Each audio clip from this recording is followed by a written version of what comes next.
এই দলটি একটি জোকারের দলে পরিণত হয়েছে। জোকারের দলে পরিণত হয়েছে।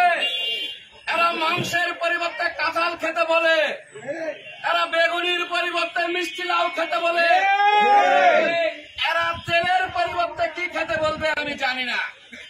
সম্প্রতি আপনারা শুনেছেন বর্তমান মিশরাতের প্রধানমন্ত্রী বলছেন 20 ঘন্টা জার্নি করে 7 সমুদ্র 13 নদী পার হয়ে উনি নাকি আর আমেরিকা যেতে চায় না।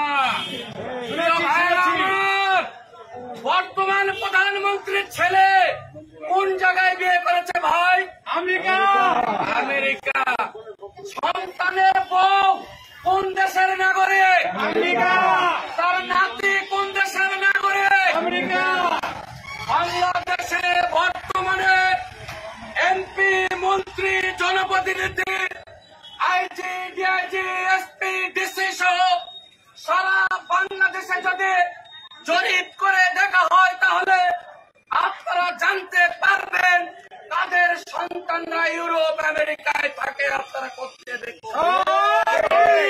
আজকে প্রধানমন্ত্রী বলছে বিএনপি যদি নির্বাচনে না আসে তাহলে নাকি আমাদেরকে ভিসা দেওয়া হবে না।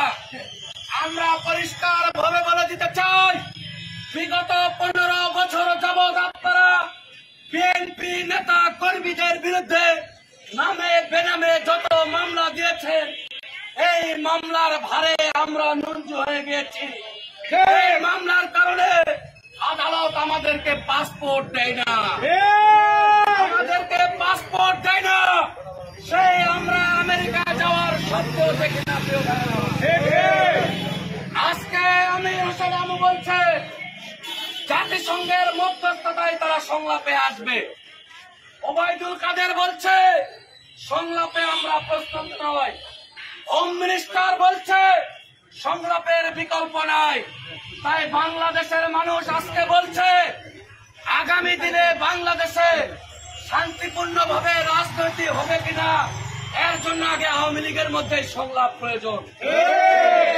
এক সরকারের ভিতরে সরকার আপনারাই সিদ্ধান্ত নেবেন। আপনারা জনগণের কাছে মাথা নত করে পদত্যাগ করে বিদায় হবেন নাকি জনগণের ঝাঁটার বাড়ি খায় আপনারা বিদায় হবেন। এই সিদ্ধান্ত আপনাদেরকে নিতে হবে। প্রিয় ভাইয়েরা আমার, আজকে শুক্রবার দিন ধারাবাহিক কর্মসূচি চলছে। চলমান